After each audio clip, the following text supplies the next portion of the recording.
Before America took a break for the Thanksgiving holiday, the United States Supreme Court delivered a major victory for religious groups in their ongoing battle over government-imposed COVID restrictions.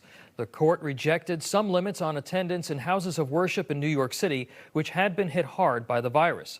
The case could have far-reaching impacts for the rest of the country. Earlier, I spoke with Executive Director of Americans Against Antisemitism, Israel Bitton. We started this week's Faith in America segment with the merits of that case. Take a look. We've been going after Cuomo and supporting some of these groups that have been going after him. We are under the belief that for the same reasons, there is no reason, there is no excuse for instituting these types of lockdowns at this stage in the game. An important point has to be recognized here. Nobody has a problem with wearing masks, social distancing. The issue is how it's being applied and actually making a difference. The death rate is way down in New York City. What is justifying restrictions that go back to the way we were doing things in April? It just doesn't make sense. On top of that, he shut non-essential businesses in Hasidic areas, as he specified, which is another problem. But if you lock those businesses down, aside from killing those businesses, if I'm someone in a red zone and I need a new suit, it's not essential for you, but it's essential for me. Where am I going to get it? I'm going to the orange zone, the yellow zone. So your mitigation strategy is induced to spread it further and go elsewhere. I want to move on.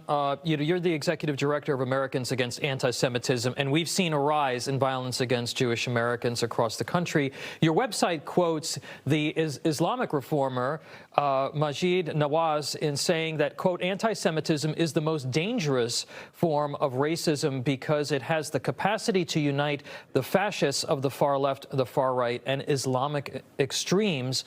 I call this the triple threat. Do you believe that we are at a tipping point? In particular, we saw, according to the Anti-Defamation League, 2,100 anti-Semitic incidents across the United States last year. Your thoughts? Yes, absolutely. We do know, based on the data, that it is a growing problem.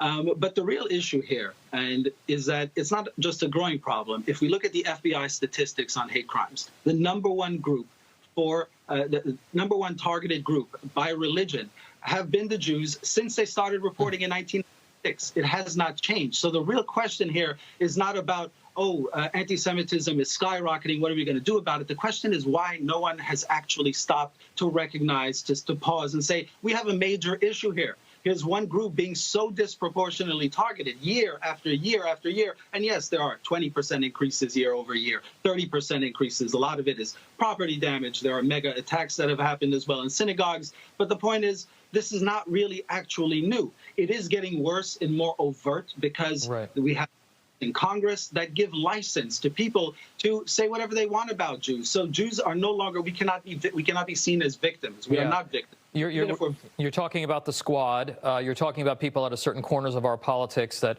again, say, they don't seem to have much of a filter, and they are spreading some hate. But you said that people are not paying enough attention to this, and it doesn't get a lot of attention. Why do you think that that is happening, and what does need to change in order to try to address these incidents?